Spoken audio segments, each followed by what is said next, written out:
नमस्कार. UPSC prelim clear करण्याचे अनेक स्ट्रॅटेजी सेशन व्हिडिओज अवेलेबल आहेत.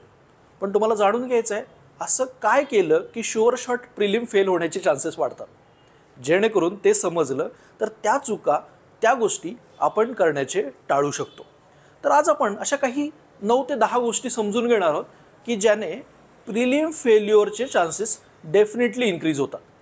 पहिली गोष्ट आहे ते म्हणजे using multiple sources for one topic. एका टॉपिकसाठी वेगवेगळे सोर्सेस फॉलो करणं. मग काही आपल्या कंपॅनियन फ्रेंड्सचं ऐकून सोर्सेसकडे गेलो, मार्केटमध्ये नवीन सोर्सेस आले म्हणून गेलो. लक्षात घ्या, एक सोर्स म्हणजे आपल्याला काय वाटतं UPSC प्रिलिममध्ये आलेले प्रश्न हे माझ्या सोर्समधून टॅकलच होत नाही आहेत. प्रश्न त्या सोर्सच्या प्रॉब्लेमॅटिक असण्याचा नसतो. बऱ्याचदा आपण ते सोर्स प्रॉपरली वाचलेलंच नसतं किंवा एक्झामसाठी ते कसं वाचायला पाहिजे त्या पर्स्पेक्टिव्हने त्या सोर्सचा आपण वापरच केलेला नसतो. सो बऱ्याचदा ही करंट अफेअरच्या कंटेक्स्टमध्ये होतं किंवा काही काही बेसिक सोर्सेसच्या कंटेक्स्टमध्ये सुद्धा होतं की माझ्या एका करंट अफेअरच्या मॅगझिनमधून प्रश्न आले नाहीत, मी जे काही फॉलो केलं त्याच्यातून प्रश्न आले नाहीत, मग आता मी काय करणार, आणखी 2 ते 3 सोर्सेस फॉलो करण्याचा प्रयत्न करणार. तर लक्षात घ्या, एक सोर्स तुम्हाला मल्टिपल युटिलिटी कधी प्रोव्हाइड करेल किंवा त्याची ॲक्च्युअल युटिलिटी कधी जनरेट होईल, ज्या वेळेला तुम्ही ते सोर्स पुन्हा पुन्हा आणि योग्य प्रकारे वाचाल. त्याच्यानंतर दुसरी गोष्ट जी ह्या प्रिलिम फेल्युअरचं मेजर रिझन आहे आणि ते सगळं या नंतर 25 मेला प्रिलिम झाल्यानंतर पण ऐकायला मिळेल, ते म्हणजे रिव्हिजन कमी पडल्या. सो तुम्ही बरेच सोर्सेस फॉलो करताय, बरेच टॉपिक करताय, बट रिव्हिजनच करत नाहीये. Sure shot recipe for failure. कारण UPSC प्रिलिमची मेजर रिक्वायरमेंट इज क्लॅरिटी. ज्या लेवलची फास्ट प्रोसेसिंग अपेक्षित आहे, ज्या लेवलची क्रिटिकल थिंकिंग थॉट प्रोसेस इथे अवेलेबल आहे, ती थॉट प्रोसेस होण्यासाठी तुम्हाला तुमच्या लेवलच्या तुमच्या मटेरियलवरती क्लॅरिटी असणं गरजेचं आहे. आता ते रिव्हिजन सुद्धा एकदम ट्रॅडिशनल पर्स्पेक्टिव्हनी तो सोर्स एकदा वाचला, दोनदा वाचला, तीनदा वाचला आणि जसा पहिल्यांदा वाचला होता तसंच 5व्या वेळेला वाचला असं अपेक्षित नाहीये. एकतर रिव्हिजन इफेक्टिव्ह कधी होतात, ज्यावेळेला तुमच्या पहिली आणि दुसरी रीडिंग प्रॉपरली झालेली आहे आणि नंतर रिव्हिजन तुम्ही प्रोॲक्टिव्ह करताय. प्रोॲक्टिव्ह म्हणजे काय की माझी पिक्टोरल मेमरी डेव्हलप करण्यासाठी प्रयत्न करतोय. म्हणजे मी चॅप्टर ओपन केला लक्ष्मीकांतमधला आणि चॅप्टर न बघताच आठवण्याचा प्रयत्न केला. पहिल्या पेजवरती काय, दुसऱ्या पेजवरती काय, तिसऱ्या पेजवरती काय, त्याला ॲक्टिव्ह रिकॉल असं सुद्धा म्हटलं जातं. त्याच्यानंतर थोडंसं स्क्रिबल करून विचार केला की मला काय काय आठवतंय, डिस्कस करण्याचा प्रयत्न केला. सो रिव्हिजन महत्त्वाची तर आहेच, पण रिव्हिजनची मेथडॉलॉजी सुद्धा तितकीच महत्त्वाची आहे. सो पहिला फॅक्टर की सोर्स मल्टिपल वापरा, त्याच्यानंतर रिव्हिजन करू नका. प्रिलिम फेल्युअरच्या दिशेतून तुम्ही जात आहात हे लक्षात घ्या. त्याच्यानंतर तिसरी गोष्ट जी मेजरली होते आणि प्रिलिम फेल्युअरचं कारण आहे ते म्हणजे डू नॉट सॉल्व टेस्ट. जर तुम्ही एक्झाम हॉलमध्ये जे काही करणार आहात त्याला तुमच्या प्रिपरेशनचा इंटिग्रेटेड भाग बनवणार नसाल तर तुम्ही एक प्रकारे you are planning to fail. So test solve करणं प्रिलिमच्या कंटेक्स्टमध्ये महत्त्वाचं आहे. तुम्ही कुठल्याही टॉपर स्ट्रॅटेजी बघा किंवा प्रिलिम सक्सेसफुली क्लिअर केलेल्या कॅन्डिडेट्सचं ओपिनियन आहे का, test solving is necessary and mandatory. आता बऱ्याचदा मुलांचा प्रॉब्लेम काय होतो, ते काय करतात, टेस्ट सॉल्व करायला सुरुवात करतात. पहिली टेस्ट सॉल्व केली, दुसरी टेस्ट सॉल्व केली, तिसरी टेस्ट सॉल्व केली आणि त्याच्यानंतर काय झालं की माझा स्कोरच इम्प्रूव्ह होत नाही. पहिल्या, दुसऱ्या, तिसऱ्या टेस्टला कधी कधी तर खूपच कमी स्कोर येतोय. त्यामुळे ते काय करतात, आता अभ्यास झाल्यानंतर पुढच्या टेस्ट सॉल्व करू. तर तसं काही होणार नाहीये हे लक्षात घ्या. तुम्ही कंटिन्युअस सॉल्व करत राहिले तर अशी एक स्टेज येणार आहे की ज्या वेळेला तुम्ही एक चांगला सफिशियंट मार्जिनच्या स्कोरपर्यंत पोहोचाल. सो कंटिन्युअस ती प्रोसेस टेस्ट सॉल्विंगची व्हायला पाहिजे. असं नाही होणार आहे अचानक. म्हणजे तुम्ही काय केलं, 3 टेस्ट नंतर 1 महिन्याचा गॅप घेतलात आणि 4थी टेस्ट नंतर सॉल्व केली तर परत कदाचित तुम्ही ह्या 1 नंबरपासूनच सुरुवात करा. दुसरं महत्त्वाचं, हे टेस्ट सॉल्व करताना जे मोस्टली होतं, टेस्टला जर तुम्ही तुमच्या कंटेंटसाठी बघत असाल की याच्यातून मला एक चांगला 100 प्रश्नांचा कंटेंट प्रोव्हाइड होईल तर पुन्हा सुद्धा तुम्ही फेल्युअरसाठी प्लॅन करत आहात. टेस्ट सिरीजचा पर्पज एक्झाममध्ये तुम्ही स्ट्रॅटेजिकली साऊंड होणं, पेपर मी नक्की कसं सोडवणार आहे, माझं टाईम मॅनेजमेंट कसं असणार आहे यासाठी असणार आहे. दुसरं, टेस्ट सिरीजचा पर्पज काय असायला पाहिजे, तुमची MCQ सॉल्व करण्याची थॉट प्रोसेस डेव्हलप करणं. म्हणजे रिसेंटली आपण गेल्या काही महिन्यांपासून UPSC prelim failure diagnostic sessions घेतोय 1-to-1 विद्यार्थ्यांशी, ज्याच्यामध्ये तुमचे प्रिलिमचे गेल्या वर्षीचे काही पेपर जे तुम्ही दिलेले आहेत ते घेऊन आपण विद्यार्थ्यांसमोर बसतोय की ह्या प्रश्नांमध्ये तुम्ही काय केलं, काय चुकलं, याचा डिटेल ॲनालिसिस करतोय.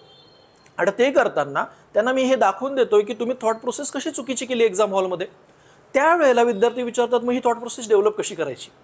तर ती डेव्हलप करण्याचा वे आहे टेस्ट सिरीजचं डिस्कशन, टेस्ट सिरीजच्या प्रश्नांवरती तुम्ही कसा विचार करताय. सो टेस्ट सिरीजचा पर्पज तुम्ही एक्झाम हॉलमध्ये स्ट्रॅटेजिकली साऊंड होणं हा असायला पाहिजे, रॅदर दॅन कंटेंटचं रिसीव्ह करणं. अल्टिमेटली UPSC तुम्हाला 100 प्रश्न असे टाकणार आहे की ज्याच्याबद्दल तुमचं फार काही कंटेंट नसणार आहे. सो माझी त्यावेळेला थॉट प्रोसेस कामाला येते, हे लक्षात घ्या. सो स्ट्रॅटेजिकली साऊंड होणं म्हणजे काय पेपर सॉल्व्हिंगच्या कंटेक्स्टमध्ये. काही मुलं म्हणतात मी शेवटी खूप जास्त मार्क केले, टाईम मॅनेजमेंट प्रॉपरली झालं नाही, पॅनिक झालो. हे का होतं?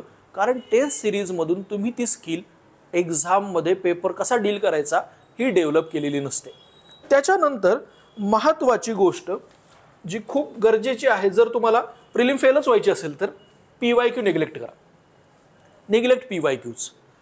बघा, जर तुम्हाला प्रिलिम पास व्हायचे तर काय करायला पाहिजे, PYQs वरती खूप चांगल्या प्रकारे काम करायला पाहिजे.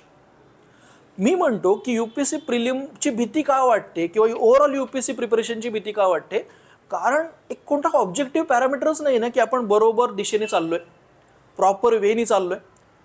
तर बरेच असे ऑब्जेक्टिव्ह क्रायटेरिया असले तरी एक ऑब्जेक्टिव्ह क्रायटेरिया निश्चित आहे, तो म्हणजे जर तुम्ही कुठलं काही वाचताय, तुम्ही काही बघताय, कोणता तरी टेस्टमधला PYQ टेस्टमधला एखादा MCQ सॉल्व्ह करताय आणि ते करताना UPSCच्या PYQशी तुमचे जर लिंकेजेस लगेच जुळत असतील, हां मल्टी डायमेन्शनल पॉवर्टी इंडेक्सवरती आर्टिकल आहे का, अरे हां 2011-17 मध्ये त्याच्यावरती प्रश्न होता, 2020च्या मेन्समध्ये प्रश्न होता, हे लगेच तिथं प्रोसेस व्हायला पाहिजे की याचा संबंध PYQशी आहे, अशा प्रकारचा प्रश्न येऊ शकतो.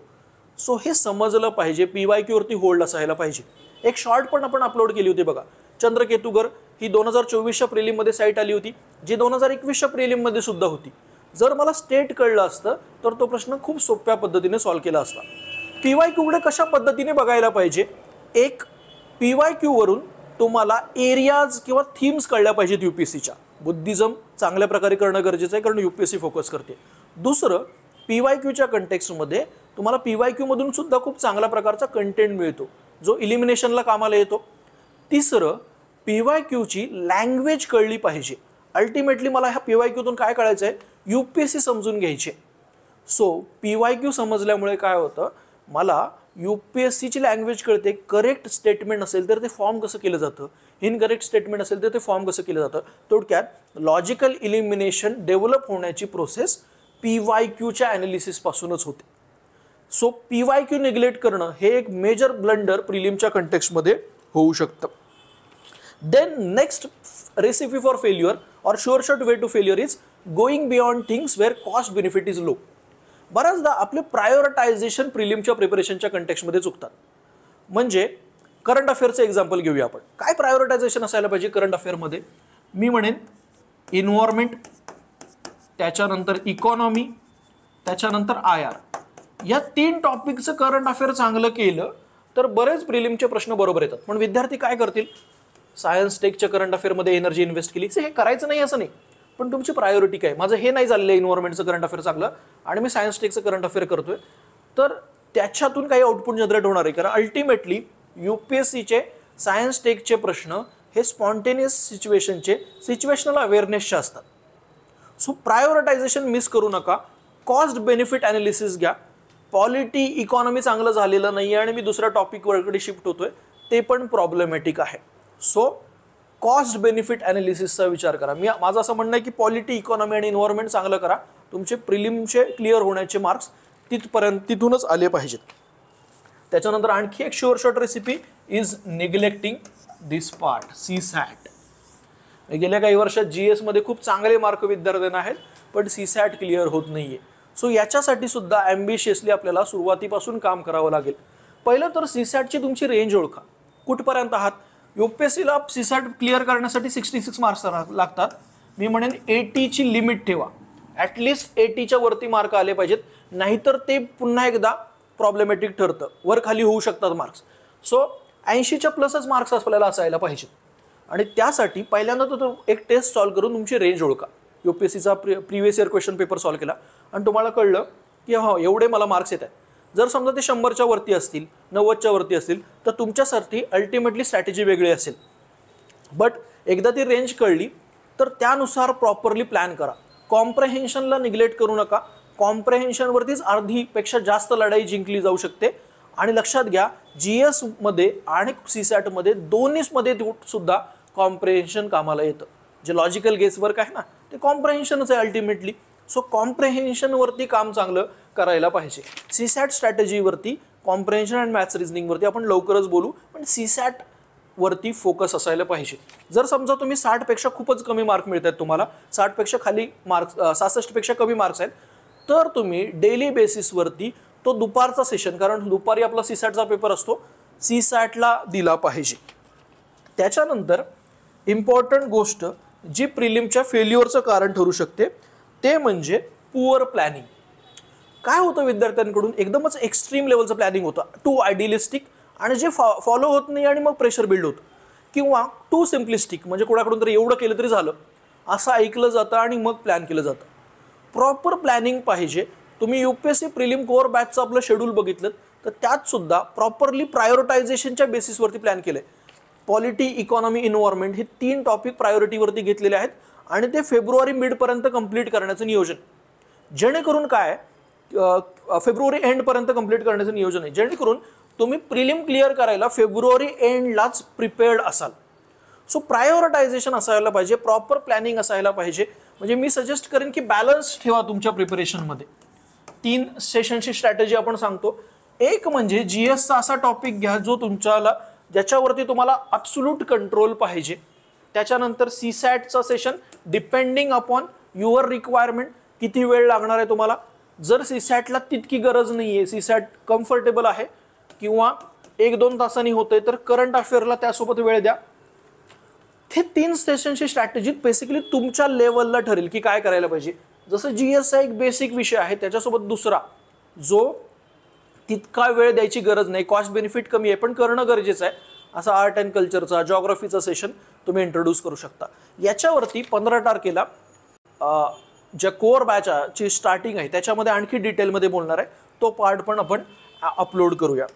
त्याच्यानंतर आणखी एक महत्त्वाचं जे खूप मी बघतो की विद्यार्थ्यांच्या लेवलला होतं, ते म्हणजे using readymade or coaching material for your revision. तुमच्या रिव्हिजनसाठी असं मटेरियल तुम्ही फॉलो केलं की ज्याचा वापर तुम्ही आधी केलेला नाही, पण क्लासेसनी काय करून दिलं, पॉलिटीच्या रिव्हिजनचं एक हँडआउट किंवा बुकलेट दिलं. रिव्हिजनचा अर्थ लक्षात घ्या. त्या रिव्हिजनमध्ये आपण आधीच जे पाहिलेलं आहे त्याच्या बेसिसवरतीच रिव्हिजन केली तर ती माझी पिक्टोरल मेमरी शार्प होणार आहे, क्लॅरिटी वाढणार आहे.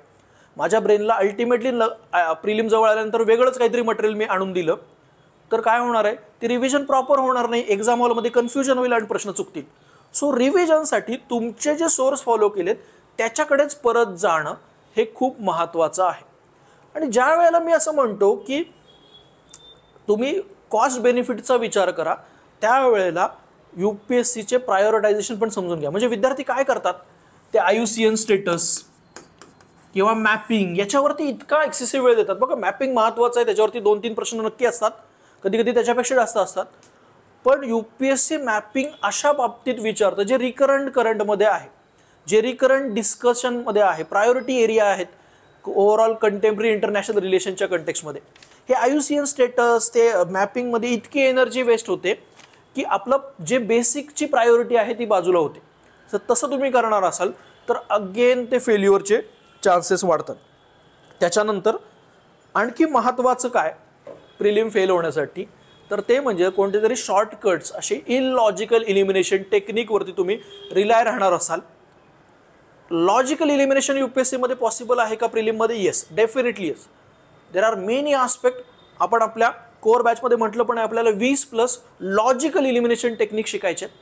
बट त्या लॉजिकच्या मागे काही इलॉजिकल गोष्टी आपण ॲक्सेप्ट करून काहीही गोष्टी करतोय का, त्या गोष्टींपासून जर तुम्ही दूर राहिले नाहीत आणि त्याच्यावरती रिलाय राहिले तर again it is a recipe or blunder or sure short way to fail in UPSC prelim.